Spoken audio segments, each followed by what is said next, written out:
નમસ્કાર, ફિઝીફ્લાય પરિવાર વતી હું ઉદય સિંગાડા તમારું બધાનું હાર્દિક સ્વાગત કરું છું. મેડિકલ કાઉન્સેલિંગની પ્રોસેસ ચાલુ થઈ ગઈ છે. પેલા અમુક સ્ટેપ ક્યાં ક્યાં છે એની ગઈકાલના વિડીયોમાં ડિસ્કશન કરેલી છે. કાઉન્સેલિંગમાં પાર્ટિસિપેટ કરતા સ્ટુડન્ટ ખાસ ગઈકાલે અપલોડ કરેલો વિડીયો જોઈ લ્યો, જેથી સ્ટાર્ટિંગ ઇનિશિયલ ફેઝ શું છે એ આપણને ખબર પડી જાય. જેમ ગઈકાલે વાત કરી હતી કે આપણે આવનારો વિડીયો લિસ્ટ ઓફ ડોક્યુમેન્ટ ઉપર બનાવશું, તો આજે લિસ્ટ ઓફ ડોક્યુમેન્ટ અને હેલ્પ સેન્ટર ક્યાં ક્યાં આ વખતે મૂકેલા છે એની ડિસ્કશન આજે કરવાની છે. એના માટે આપણા તજજ્ઞ એવા ભાવિન સરને વિનંતી કરું. Welcome Bhavin sir. ખરેખર જબરું નોલેજ છે. Welcome sir. નમસ્તે સાહેબ. નમસ્કાર. Hello sir. હવે છે ને આજે આપણે ડિસ્કસ એ કરવી છે, ગઈકાલે આપણે વાત કરી હતી એમ, જો અમુક છે ને મારા મનમાં પ્રશ્ન છે, આ જોઈને મને એવું લાગે છે. પેલું ઈ કે લિસ્ટ ઓફ ડોક્યુમેન્ટ કે એ તો આપણે કહેવાના જ છીએ આજે. બીજું ઈ કે હેલ્પ સેન્ટર ક્યાં ક્યાં આ વખતે અપોઇન્ટ થઈ ગયેલા છે એ આપણે કહેવું છે.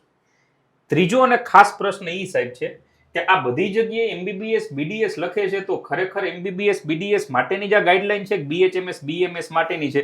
કેમ કે ઘણા બધાની કોમેન્ટ એવી આવેલી છે, તો એ એક થોડુંક કયો. તો અત્યારે આપણે અસમંજસ હોય તો આપણે કહી દઈએ ભાઈ થોડોક વેઇટ કરો, 3-4 દિવસનું, ઉપરથી નવી ગાઈડલાઈન આવે પછી આપણે એના ઉપર આગળ વાત કરી. આટલી ચર્ચા આજે કરવાની છે. તો સાહેબ પહેલા તમારો ત્રીજો જે પોઈન્ટ છે ને એની પહેલા ચર્ચા કરીએ. ત્રીજો પહેલા, કારણ કે કેવું થતું કે બહુ ટાઈમ પહેલા છે ને સાહેબ, જે રજીસ્ટ્રેશન છે ને કોમન હતું. મતલબમાં તમારે 4 માંથી ગમે ફિલ્ડમાં મેડિકલમાં જવું હોય એટલે એક જ રજીસ્ટ્રેશન થતું. રજીસ્ટ્રેશન કોમન હતું, પિન લેવું કોમન હતું ઘણા ટાઈમ પહેલા. બરોબર. ઘણા ટાઈમ એટલે બહુ અનાદિકાળની વાત નથી. એટલે શું થાય, ઇવન મારી અંદર કે તમારી અંદર કે જે જૂના ભાઈ બહેન કોઈ ભણતા હોય તો પેરેન્ટ્સની અંદર પણ એવું હોય કે ભાઈ રજીસ્ટ્રેશન ચાલુ થયું છે તો 4 જે મેડિકલની સ્ટ્રીમ છે એના માટે કોમન છે એવું લાગે. પણ છેલ્લા જેને કહેવાય ને કે લાસ્ટ યરે એવું હતું અને આ વર્ષ પણ એવું છે કે એમબીબીએસ અને બીડીએસનું કાઉન્સેલિંગ છે ને એ આખું અલગ કરી નાખ્યું છે, અને બીએએમએસ અને બીએચએમએસનું કાઉન્સેલિંગ છે એ પણ આખું અલગ કરી નાખ્યું છે. એટલે એના પીને અલગથી લેવાના, એની પ્રોસેસે અલગથી, બધું અલગથી. વેબસાઇટ એક જ છે. એટલે અત્યારે જે આપણે ચર્ચા કરીએ છીએ એ એમબીબીએસ બીડીએસની છે. એટલે કે ગઈકાલે જે આપણે પિન પરચેસની જે પણ અહીં જાહેરાત થઈ છે, તો આની અંદર પણ બહુ દેશી ભાષામાં ગુજરાતી અને ઇંગ્લિશ બંનેમાં લખ્યું છે કે આ વસ્તુ એમબીબીએસ બીડીએસ માટે જ છે. બીએમએસ અને બીએચએમએસ માટે પિન પરચેસ હોય કે આગળની કોઈ પણ વસ્તુ છે એની જાહેરાત હવે પછીથી કરવામાં આવશે. એટલે ખાસ સાંભળી લ્યો. 2-3 જણાની કોમેન્ટ ખાસ હતી, એ લોકો ખાસ જોતા હોય તો એ કોમેન્ટના રિપ્લાય આપી દેજો. બીએમએસ બીએચએમએસનું અલગથી કરવું પડશે. આ પિન પરચેઝમાં નહીં થાય. આ પિન પરચેઝમાં ઓનલી ફોર એમબીબીએસ બીડીએસની ચર્ચા કરેલી જ. હોમિયોપેથિક આયુર્વેદિક માટે અલગથી પિન પરચેસ કરશું. એનો ટાઈમ આવશે ત્યારે અહીંથી અમે નવો વિડીયો તમને બનાવીને કહેશું. સ્ટેપ બાય સ્ટેપ કાઉન્સેલિંગની બધી પ્રોસેસ અહીંથી અમે કહેતા જશું. એ પ્રમાણે તમે કરતા જાજો. જો રાજકોટ સિટીમાં હોય અને તમારે કંઈ બહુ મોટા ખર્ચા ન કરવા હોય કાઉન્સેલિંગ માટેના, તો નીચે કોમેન્ટ કરજો. યસ કરીને કોમેન્ટ કરજો કે સાહેબ અમારે કાઉન્સેલિંગ બીજે કંઈ નથી કરવું, તમે કરાવતા હોય તો આપણે કંઈક કાઉન્સેલિંગનું વિચારશું.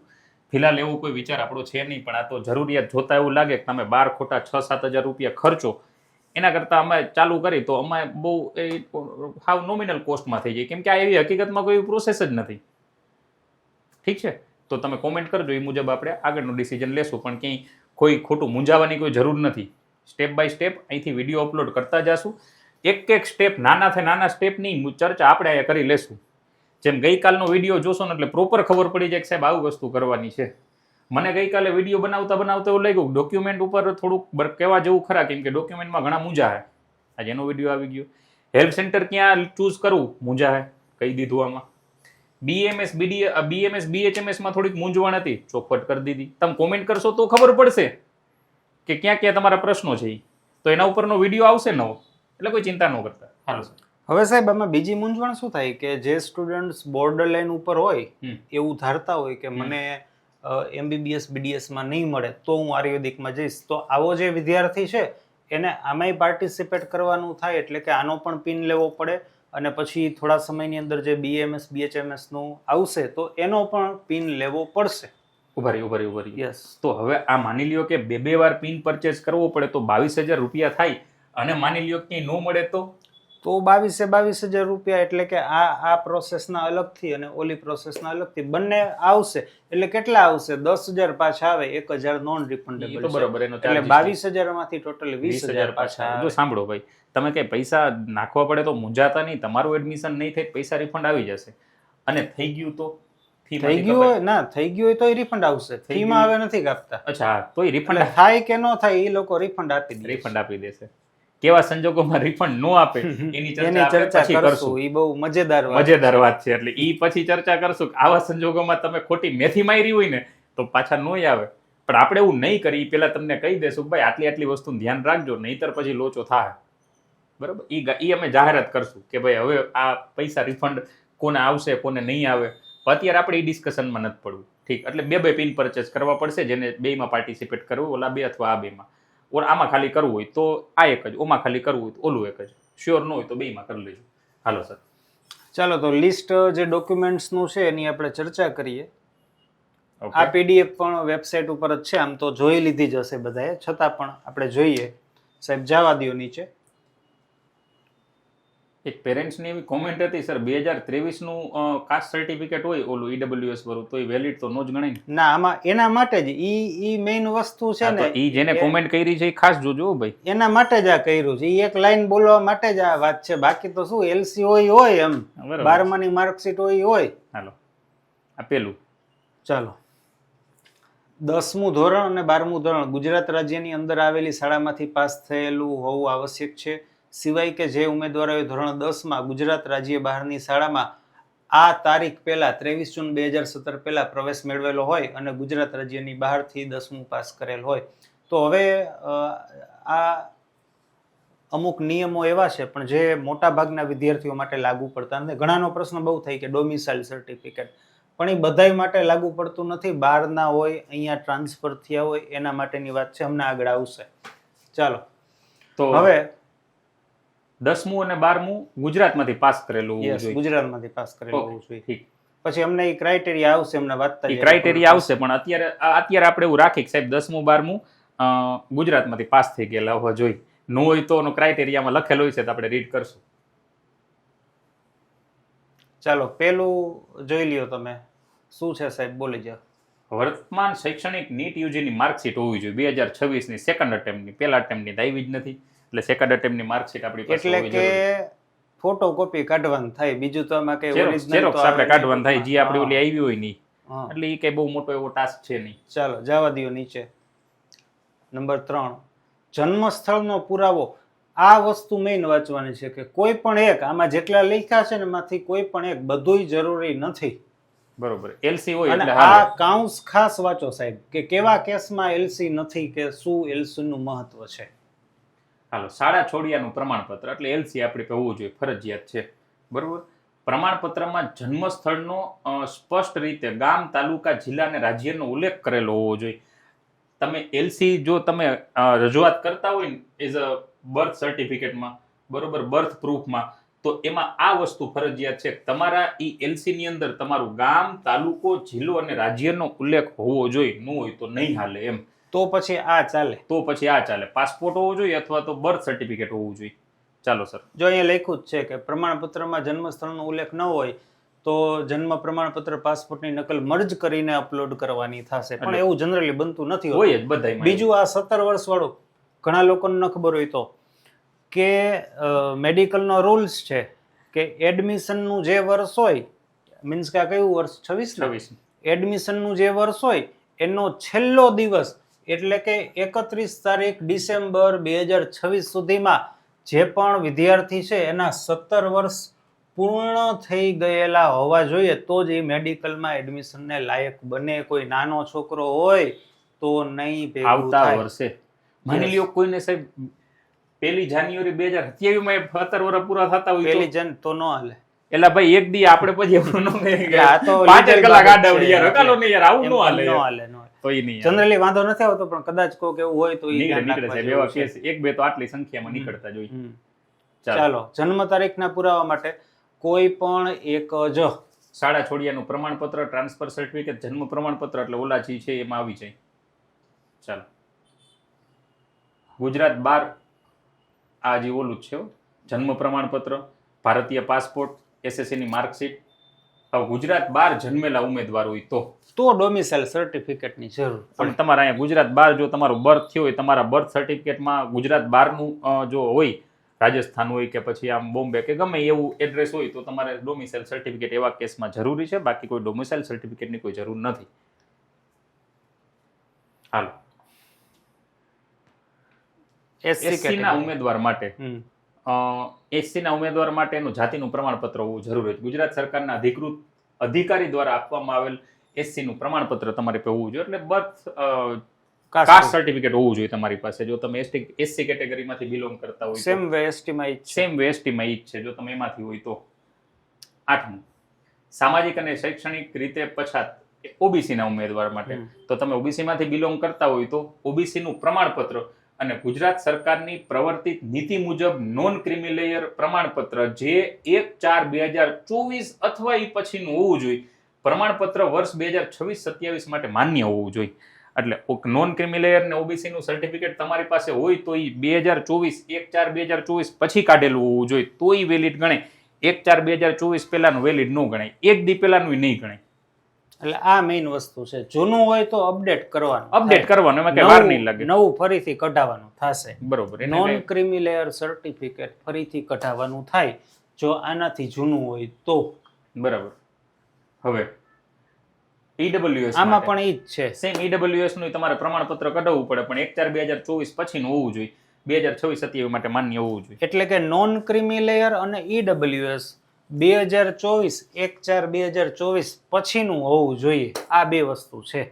એટલે 10માની માર્કશીટ, 12માની માર્કશીટ થઈ, એલસી થયું, 12ના સ્ટેટ વાળા હોય તો ડોમિસાઇલ થયું, કાસ્ટ સર્ટિફિકેટ થયું, ઓબીસી વાળા હોય તો નોન ક્રિમી લેયર ઈડબ્લ્યુએસ નું સર્ટિફિકેટ હોવું જોઈએ. 2024 પછીનું હોવું જોઈએ. આટલા ડોક્યુમેન્ટ થયા સર. જવા દો. નીટ યુજીની માર્કશીટ હોવી જોઈએ, ઝેરોક્સ કઢાવેલી. ચલો, તો આ દિવ્યાંગ ઉમેદવારો માટે છે. દિવ્યાંગ ઉમેદવાર હોય તો એનું પ્રમાણપત્ર જે સરકારના અધિકૃત અધિકારી દ્વારા આપેલું હોય એ સર્ટિફિકેટ આપણી પાસે હોવું જોઈએ. ચાલો, અમદાવાદના લોકલ અને સુરતના લોકલ.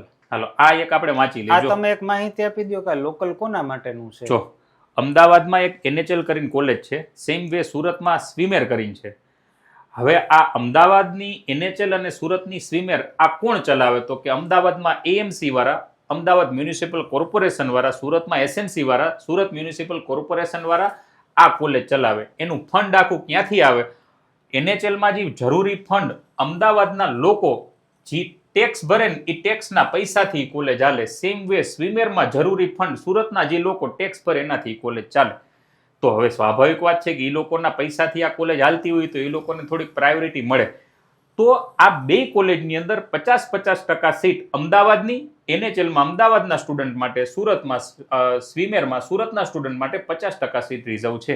બાકી વૈધી 50% સીટમાં ગુજરાતના બધા સ્ટુડન્ટને એડમિશન મળે. પણ જો એ તમે એનએચએલમાં લેવા માંગતા હોય સુરત અમદાવાદના કોઈ સ્ટુડન્ટ અને સ્વિમેરમાં લેવા માંગતા હોય સુરતના કોઈ સ્ટુડન્ટ તો એના માટેની આ બે ગાઈડલાઈન છે. ફરી પાછું રિપીટ કરી દઉં, એનએચએલ અમદાવાદ, સ્વિમેર સુરત એમાં 50% સીટ જે તે સિટી વાળા સ્ટુડન્ટને જ મળશે. 50% સીટ બાકીનાને મળશે. કાં તો એનું કારણ મેં તમને કીધું. પણ હવે એના માટે જરૂરી અમદાવાદના લોકલ ઉમેદવાર માટે dean Shrimati NHL municipal medical college Ahmedabad દ્વારા આપેલ લોકલ ઉમેદવારનું પ્રમાણપત્ર તમારી પાસે જાહેરાત થયા પછી આપવામાં આવશે. એટલે ટૂંકમાં જેને અમદાવાદના લોકલ હોય કે સુરતના લોકલ હોય અને એને લોકલ કોટાની અંદર જો એડમિશન લેવું હોય, હવે એ કેમ નક્કી કરવું આમાં લેવું? તો કે તમે જ્યારે ચોઇસ ફિલિંગ કરશો ને ત્યારે આમાં લખ્યું હોય કે અમદાવાદની એનએચએલ છે તો એમાં સાઈડમાં હોય કે તમે લોકલ કોટામાંથી ભરવા માંગો છો કે સામાન્ય જે બધા ભરે છે એમાંથી. હવે એ કેમ નક્કી કરવું કે મારે લોકલમાં જ ભરવું કામ ભરવું? એનો બધોય આધાર જ્યારે આનું રેન્ક આવી જાય, સ્ટેટ રેન્ક આવી જાય અને એમાં લાસ્ટ યર કમ્પેર કરીએ કે આ સ્ટેટ રેન્ક કે આ લોકલ કોટામાં મળ્યું હતું એના આધારે આપણને અંદાજો આવે. એટલે એ બધું અંદાજો ત્યારે જ આવે. તો એના માટે શું થાય કે તમે આ કોલેજે જશો અથવા તો સુરતની અંદર આ જગ્યાએ જશો તો એ પુરાવા માગશે કે તમે સ્થાનિક છો અમદાવાદના કે તમે સ્થાનિક સુરતના છો, તો એના એ પુરાવા માગે કે તમે પાણીનો વેરો ભરો છો કે XYZ જે પણ આવતું હોય એ વસ્તુ માગે એ તમે એની સમક્ષ રજૂ કરો તો એ સાબિત થાય કે તમે અહીંયા રહ્યો છો. એના માટેનું બધા માટે કોલેજે જઈને તમારે કઢાવવું પડશે. જો ડીન દ્વારા જે આ સર્ટિફિકેટ આપવામાં આવી કે તમે લોકલ છો હવે ઈ તમે ત્યાં જાશો ને તો એ સર્ટિફિકેટ ત્યારે આપશે જ્યારે તમે વેરાના બિલ આપો, એ માગે ડોક્યુમેન્ટ આપો, તો તમને એક સર્ટિફિકેટ એ લોકો આપે કે ભાઈ તમે અમદાવાદના લોકલ છો કે તમે સુરતના લોકલ છો. એ સર્ટિફિકેટ તમારે ત્યાં જમા કરાવવું પડશે જો તમે લોકલ કોટામાંથી એડમિશન લેવા માંગતા હોય તોની વાત છે. બે જ કોલેજ માટે, બધી કોલેજ માટે નહીં. એટલે પછી સાહેબ બીજો પ્રશ્ન એ થઈ કે અમે લોકલ કોટાનું કાઢી લીધું તો બીજે પાર્ટિસિપેટ કરી શકશું? હા, 100% કરી 100% કરી શકો, 100%, એમાં કોઈ શંકાને સ્થાન નથી. ચાલો, આ એનઆરઆઈ માટે છે. કેન્દ્ર સરકારના અધિકૃત વ્યક્તિ દ્વારા આપવામાં આવેલ ઓસીઆઈ નો meaning overseas citizen of India. આ તમારું પાસે કાર્ડ હોવું જોઈએ, એટલે એનઆરઆઈ છો એવું પ્રૂફ એ લોકો માગે તો એ તમને ગવર્મેન્ટના અધિકારી દ્વારા આપેલું હોય સર્ટિફિકેટ તમારે. તો અલગ અલગ કેટેગરી માટે અલગ અલગ છે. જો એને એસસી નું કીધું, એને એસટી નું કીધું, મતલબમાં ઇનશોર્ટ થયું બધું સર્ટિફિકેટ જ. એસસી હોય તો એનું કાસ્ટ સર્ટિફિકેટ જોઈએ, એસટી નું કાસ્ટ સર્ટિફિકેટ જોઈએ, ઓબીસી નું હોવું જોઈએ, યા તો ઈડબ્લ્યુએસ નું હોવું જોઈએ.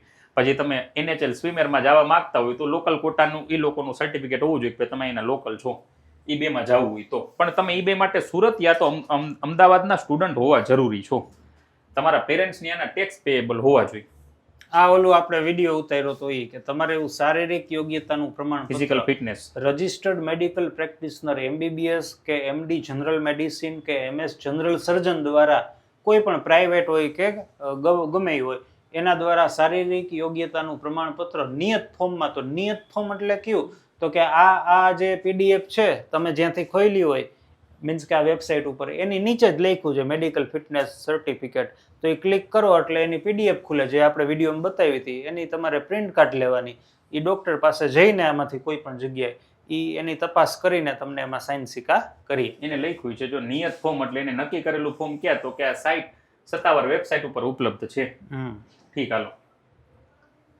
હવે કદાચ તમે આર્મી ડિફેન્સમાંથી હોય, પેરામિલિટરીમાંથી હોય તો ગુજરાત સરકારના અધિકૃત અધિકારી દ્વારા આપવામાં આવેલા એનું ડોમિસાઇલ સર્ટિફિકેટ અને સક્ષમ અધિકારી દ્વારા બોનાફાઇડ પ્રમાણપત્ર રજૂઆત ટૂંકમાં એ લોકોએ આપેલું હોય એ તમારી પાસે સર્ટિફિકેટ હોવા જોઈએ. જો તમે આર્મીમાંથી કે પેરામિલિટરીમાંથી બિલોંગ કરતા હોય તો આપણા વિડીયો જોવામાં જો કોઈ એવા સ્ટુડન્ટ હોય કે જેને આર્મીના કોટા થ્રુ જવું હોય તો એના માટે બોનાફાઇડ સર્ટિફિકેટ અને એ લોકોએ આપેલું ડોમિસાઇલ સર્ટિફિકેટ તમારી પાસે હોવું જોઈએ.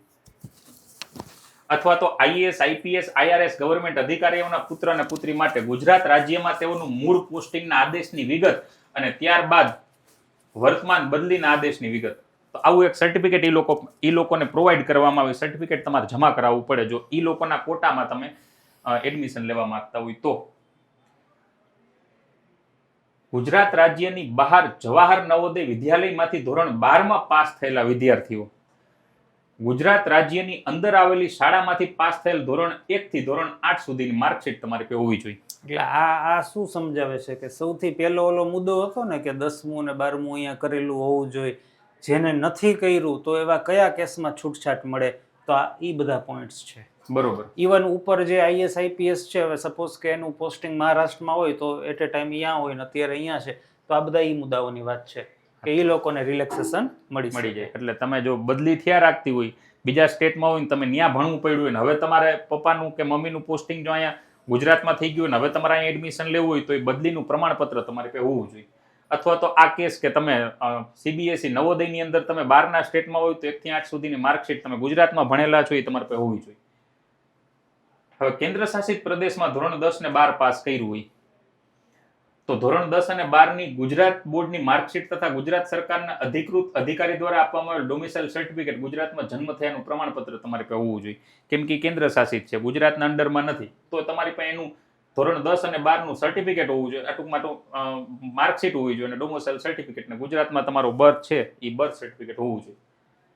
ચાલો, આમાં ક્વોલિફાઈંગ માર્ક છે. આ ટૂંકમાં બોર્ડમાં એમબીબીએસમાં એડમિશન લેવું હોય ને કોઈ પણ વિદ્યાર્થીએ તો એ બોર્ડમાં પાસ હોવો જરૂરી છે અને 12મા ધોરણમાં ઇંગ્લિશ સબ્જેક્ટમાં પાસ હોવો જરૂરી છે. પણ જો તમારે બીડીએસમાં લેવું હોય, ઓપન કેટેગરી હોય, તો બોર્ડની અંદર 50% તમારા થતા હોવા જોઈએ.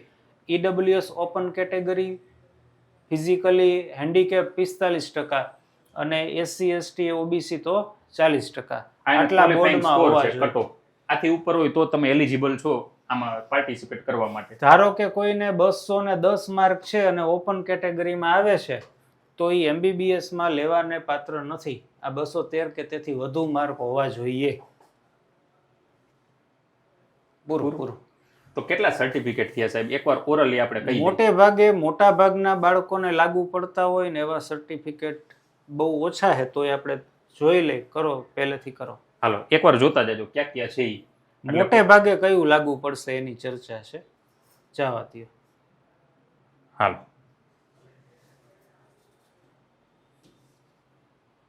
તો પહેલા તો આ માર્કશીટ, 10માની માર્કશીટ, 12માની માર્કશીટ, આ બે માર્કશીટ તો આપણે જોવાની જ છે. 10મું ને 12મું ગુજરાતમાંથી પાસ કરેલા હોય. ગુજરાતમાંથી પાસ ન કરેલા હોય એવા સંજોગો ક્યાં થાય? તો કે નવોદયમાં હોય, કોઈના ફાધર મધર આઈએસ આઈપીએસ હોય તો બહારના સ્ટેટમાંથી હોય, અથવા તો બીજું કયું આવ્યું હતું? બસ એ જ હતું. બસ એ જ. તો એના માટે બાકી જ્યાંથી પાસ કરેલા હોય એના માટે કંઈ વાંધો નથી. છતાં એને નીચે 3-4 પોઈન્ટ આપ્યા છે કે આવા કેસીસમાં એ હોવું જોઈએ. પણ અત્યારે આપણે એવું માની કે મોટા ભાગના આપણા સ્ટુડન્ટ આવીને છે 10મા 12માની માર્કશીટ હોવી જોઈએ. ઠીક, હાલો નીટ યુજીની માર્કશીટ હોવી જોઈએ, એટલે ઝેરોક્સ કઢાવી લઈશું આપણે. એલસી હોવું જોઈએ અને 31/12/2009 પહેલા થયેલ હોવો જોઈએ, અથવા તો આ તારીખ સુધીમાં તમારે 17 વર્ષ પૂરા થઈ ગયા હોવા જોઈએ. જો તમારે એમાં પ્રોપર ગામ, તાલુકો, જિલ્લો અને સ્ટેટ લખેલું ન હોય તો બર્થ સર્ટિફિકેટ, પાસપોર્ટ બે માર્કું ન લખેલું હોય બેનું કોમ્બાઈન ઝેરોક્સ આપવાનું થશે. પણ લગભગના એલસીમાં લખેલું હોય જ, એટલે બહુ એમાં ચિંતા કરવા જેવું નથી. 10ની માર્કશીટ, 12ની માર્કશીટ, એલસી થયું. આ યાદ રાખજો, 3 સર્ટિફિકેટ થયા. એથી આગળ હાલો જન્મ તારીખનો પુરાવો, એમાં તમે એલસી આપી દો એટલે હાલે, બર્થ સર્ટિફિકેટ આપી દો એટલે હાલે. બે લઈ જ જવાય. ભેગું લઈ જ હાલો પછી ગુજરાત બહારના જન્મેલા હોય તો એના માટે ડોમોસાઇલ સર્ટિફિકેટ થાય, પણ એ બધા માટે લાગુ નહીં પડે. ગુજરાત બહારના કોઈ જોતા હોય તો ડોમોસાઇલ સર્ટિફિકેટ જોશે. ઠીક. એસસી નું સર્ટિફિકેટ હોવું જોઈએ, એસટી નું સર્ટિફિકેટ મીન્સ કાસ્ટ સર્ટિફિકેટ, એમ ઓબીસી નું હોવું જોઈએ, યા તો ઈડબ્લ્યુએસ નું હોવું જોઈએ. And non creamy layer OBC માં. નોન ક્રિમી લેયર એટલે આ 4-5 સર્ટિફિકેટ થયા. 10th ની 12th ની LC, birth certificate, caste certificate, non creamy layer. બરાબર ને? જે તે કાસ્ટમાં લાગુ પડતું હોય ઈ. પછી દિવ્યાંગ હોય કોઈ, માની લ્યો કે હેન્ડીકેપ હોય તો એના માટે સરકારનું ઈ સર્ટિફિકેટ હોવું જોઈએ, પણ એ બધાને લાગુ નહીં પડે. હોય થોડુંક જોઈ લેજો. અમદાવાદ ને સુરતના સ્ટુડન્ટ હોય તો એના માટે અમદાવાદ અથવા સુરતની ઈ એનએચએલ અને સ્વિમેર કોલેજના ડીન દ્વારા એક અધિકૃત એને આપેલો એક સર્ટિફિકેટ તમારે હોવું જોઈએ કે તમે એના લોકલ છો. એમાં લેવું હોય તો તમને એમ થાય કે મારે એમાં નથી લેવું, કે મારો મેળ પડે એમ નથી, એટલા માર્ક નથી, તમારે જરૂર જ નથી. હાલે થાતું હોય તમારે લેવું હોય તો આ જોઈ, બાકી ન લેવું હોય એની કઈ જરૂર નથી. ઠીક. એનઆરઆઈ માટે એનું સર્ટિફિકેટ હોવું જોઈએ. હાલો એથી આગળ વાત કરી. આ બધા માટે ફરજિયાત. એટલે આ આપણું 5મું 6ઠું સર્ટિફિકેટ કમ્પલસરી થઈ ગયું. ફિઝિકલ ફિટનેસ સર્ટિફિકેટ એક વિડીયો બનાવેલો ન જોયો જોઈ લેજો. ચાલો આર્મી વાળા હોય તો એના માટેનું એનું સર્ટિફિકેટ. આ 12 થી આવ્યા હોય, માની લ્યો કે આઈએસ આઈપીએસ, તો એની બદલીની એટલે આ 15, 16, 17 આ ટૂંકમાં ઓલું રિલેક્સેશન છે કે ગુજરાતની અંદર નથી ભણેલા, કાં તો આ રીતે આર્મીમાં હોય કે આઈએસ આઈપીએસ પોસ્ટ ઉપર હોય કે કેન્દ્ર શાસિતમાં હોય કે ગુજરાતનો જ વિદ્યાર્થી હોય પણ અન્ય રાજ્યમાં જવાહર નવોદયમાં ભણતો હોય તો એ લોકોને રિલેક્સેશન આપવામાં આવે છે. પણ એ જેને લાગુ પડતું હોય જોઈ. પણ તમે 12મું ધોરણ મરાઠી બોર્ડમાં મુંબઈથી કરેલું હોય તો તમે અહીંયા એડમિશન લેવા માટે એલિજિબલ નથી. સેમ વે આપણે પણ ત્યાં એલિજિબલ ન થાય, અને જો એવું કરવું હોય તો ઓલ ઇન્ડિયા કોટા થ્રુ આપણે જવું પડે. 10મું 12મું તમે અલગ સ્ટેટમાંથી કર્યું હોય, 10મું અલગ સ્ટેટમાંથી, 12મું અહીંયા, 10મું અહીંયા, 12મું ત્યાં, તમે અહીંના ન કહેવાય ને તમે ન્યાને ન કહેવાય, તમારે બેમાં ઓલ ઇન્ડિયા કોટામાંથી જ કરવું પડશે. એવા કેસ ઘણાય બને છે. ઠીક. તો થઈ જાય પણ ઓલ ઇન્ડિયા કોટામાંથી સ્ટેટ કોટાને લાગુ નહીં પડે. આ બધી ક્વોલિફાઈંગ ડિટેલ છે કે ભાઈ આટલી વસ્તુ હોવી જોઈએ, પણ એ લગભગ આ વિડીયો જોતા હોય ને આ બધી ક્લિયર રહેશે જ, આપણે એવું માની લઈએ. ચાલો આ થઈ ગયા ડોક્યુમેન્ટનું લિસ્ટ. તો ડોક્યુમેન્ટના લિસ્ટમાં હું પાછું એકવાર તમને ઓરલી કહી દઉં. 10th 12th ની માર્કશીટ, એલસી, બર્થ સર્ટિફિકેટ, 4 વસ્તુ કન્ફર્મ. કાસ્ટ સર્ટિફિકેટ કમ્પલસરી, જો તમે એમાંથી બાકી કેટેગરીમાં એડમિશન નહીં મળે. નોન ક્રિમી લેયર હોવું જોઈએ. ઓબીસી ઈડબ્લ્યુએસ માટે નોન ક્રિમી લેયર અને ઈડબ્લ્યુએસ નું સર્ટિફિકેટ 2024 1/4/2024 પછીનું હોવું જોઈએ. તમારા 17 વર્ષ આ 12મા મહિનાની 31 તારીખ આવે ત્યાં સુધીમાં 17 વર્ષ પૂરા થઈ ગયેલા હોવા જોઈએ. એટલે મૂળ આપણે 4 સર્ટિફિકેટ થયા. 10th 12th કાસ્ટ સર્ટિફિકેટ, બરાબર, અને એક નીટની માર્કશીટ. આ 4 થયા. પછી ફિઝિકલ ફિટનેસનું સર્ટિફિકેટ હોવું જોઈએ. 5 થયા. એટલે કે medical fitness, medical physical fitness certificate હોવું જોઈએ. અને આ સિવાય જો તમારે વધારાનું બીજું કંઈ લાગુ પડતું હોય, જેમ કે તમે લોકલ કોટામાંથી એનએચએલમાં સ્વિમેરમાં લાગુ પડતા હોય તો ઈ પછી ઓલા વચમાં તમે 10-12 અલગ સ્ટેટમાંથી કરેલા હોય તો એના આવા રીઝન હોય તો એના હોવા જોઈએ. બાકી 10મું ને 12મું આ એકેમાં લાગુ ન પડતું હોય, 10મું 12મું તમે અલગ સ્ટેટમાંથી કર્યું હોય તો તમને ગુજરાતમાં મળવા પાત્ર નથી. હાલો, તો એકવાર જોઈને નિરાતે લખી લેજો કે આટલા ડોક્યુમેન્ટની જરૂર પડે છે. ચાલો, હવે સર હેલ્પ સેન્ટર ક્યાં છે એની ચર્ચા કરવી છે. યસ,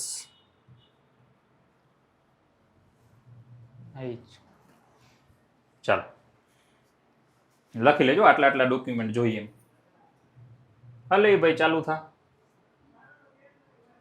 વરસાદ બહુ છે ને, બહુ વરસાદ છે સુરતમાં તો બહુ પડે છે.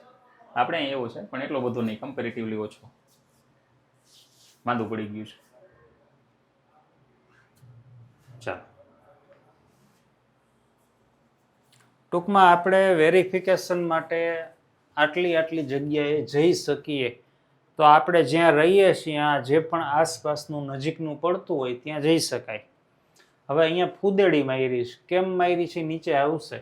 બાકી અમદાવાદનું, બરોડા, ભાવનગર, સુરત, પછી જામનગર, આ બધી મોટા ભાગની મેડિકલ કોલેજો જ છે બધી. હું વાંચતો જાઉં છું એકવાર, તમે જે તે ઓલા હોય ને તો ધ્યાનમાં રાખજો.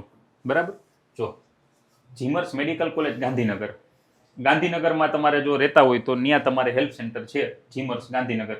અમદાવાદની બીજે મેડિકલ કોલેજ હેલ્પ સેન્ટર છે, અમદાવાદ રહેતા હોય એના માટે. બરોડાની government medical college help centre છે, ભાવનગરની medical college government medical college, સુરતની ગવર્મેન્ટ મેડિકલ કોલેજ, જામનગરની MP શાન, રાજકોટની PDU. આ 7 જે તે સ્ટેટમાં ગવર્મેન્ટ કોલેજ છે એ બધી હેલ્પ સેન્ટર છે, તમે એમાં ચૂઝ કરી શકો જે નજીક પડતી હોય. ચાલો, એના પછી જીમર્સ પાટણ હેલ્પ સેન્ટર છે, GMERS Sola Ahmedabad help centre છે, અમદાવાદનો 2 થઈ. બરોડામાં ગોત્રી મેડિકલ કોલેજને પણ હેલ્પ સેન્ટર જાહેર કરેલું છે, બરોડાની 2 થઈ. GMERS college Valsad, GMERS Himmatnagar, GMERS Junagadh. હાલ, અમદાવાદની 3જી NHL મેડિકલ કોલેજ પણ હેલ્પ સેન્ટર છે, નરેન્દ્ર મોદી મેડિકલ કોલેજ પણ હેલ્પ સેન્ટર છે. 4 થઈ અમદાવાદની. ચાલો, સુરત આ બીજું હોય, સુરત સ્મીમેર તો આ સુરતની બીજી થઈ.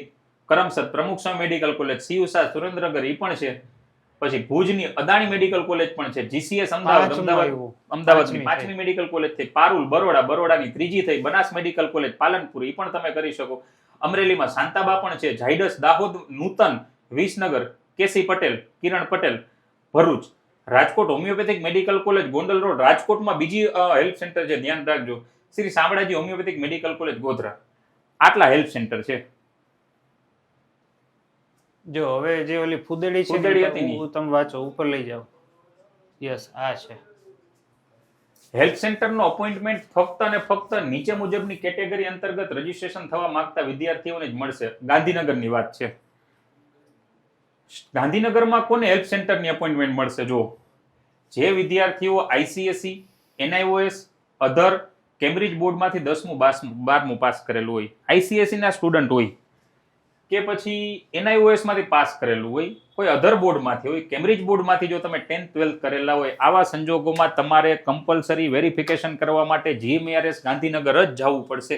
ICSE વાળા સ્ટુડન્ટ ખાસ એ વધારે હોય, કેમ કે બાકી તો NIOS ના બહુ ઓછા હોય, પણ ICSE ના સ્ટુડન્ટ હોય જે આ સ્ટેટમાં જેટલા છે એ બધાને વેરિફિકેશન માટે કમ્પલસરી ગાંધીનગર જવું પડશે, એને ત્યાંની અપોઇન્ટમેન્ટ લેવી જ પડશે. બીજું કે NRI કોટા હોય તો એને પણ ગાંધીનગર GMERS માં જ વેરિફિકેશન માટે જવું પડશે. પછી ડિફેન્સના કોઈ બાળક હોય, એના પુત્ર, એના ચાઇલ્ડ હોય ડિફેન્સમાં હોય, આર્મી વાળા, એને કમ્પલસરી ત્યાં જવું પડશે. IAS, IPS, IRS ગવર્મેન્ટ અધિકારીના જે છોકરા હોય એને કમ્પલસરી ત્યાં જવું પડશે, કેમ કે બદલી થઈને અહીંયા આવ્યા હોય તો થોડુંક એ લોકો ત્યાં બોલાવે છે. ગુજરાત રાજ્યની 12 જવાહર નવોદય વિદ્યાલયમાંથી ધોરણ 12માં પાસ થયેલા વિદ્યાર્થીઓ, એટલે જે આગળનામાં જેને 10મું 12મું અહીંયા ન કર્યું હોય ને અત્યારે અહીંયા લેવા માંગતા હોય, આર્મી વાળા હોય, NRI હોય, IAS, IPS ના કોઈ ચાઇલ્ડ હોય, જવાહર નવોદયમાં 12ના સ્ટેટમાંથી પાસ કરેલા હોય, ICSE વાળા હોય તો એને ગાંધીનગર જવું પડશે. એટલે ICSE માં આમાં ભણેલો ગુજરાતમાં જોવો જોઈએ વિદ્યાર્થી. હા, ભણેલો ગુજરાતમાં જોવો. બહારથી એમને ભણેલા ગુજરાતમાં જોવા જોઈએ. ના તો ગવર્મેન્ટ અધિકારીના છોકરા હોય ને તોની વાત છે. ચાલો, આ તો હેલ્પ સેન્ટરની વાત થઈ ગઈ, લિસ્ટ ઓફ ડોક્યુમેન્ટની વાત થઈ ગઈ. વધારાનો અપડેટ આવશે એ આગળના વિડીયોની અંદર આપણે કરશું. તમે ક્યાંય મૂંઝાતા હોય તો તમે તમારે કોમેન્ટ કરજો, એ સોલ્યુશન અમે કરી દઈશું. તો પેલા સ્ટેપ ક્યાં છે એની વાત આપણે ગયા વિડીયોની અંદર કરી. પિન પરચેસ કરવો, રજીસ્ટ્રેશન કરવું. પિન પરચેસ કરવા ક્યાંય ગોતવા નથી જવાનું, સાઇટ ઉપરથી જ થઈ જાય, સાયબર કાફે વાળો કરી દેશે આપણને. પિન પરચેસ કર્યા પછી રજિસ્ટ્રેશન કરવું પડશે અને હેલ્થ સેન્ટર માટે અપોઇન્ટમેન્ટ લેવી પડશે. આટલા હેલ્થ સેન્ટર છે, હું બોલ્યો નામ નોટ કરી લેજો. તમારી આજુબાજુ લાગતું ઓળખતું હોય ડોક્યુમેન્ટ ક્યાં ક્યાં છે એની ચર્ચા કરી લીધી, તમે ભેગા કરી લેજો.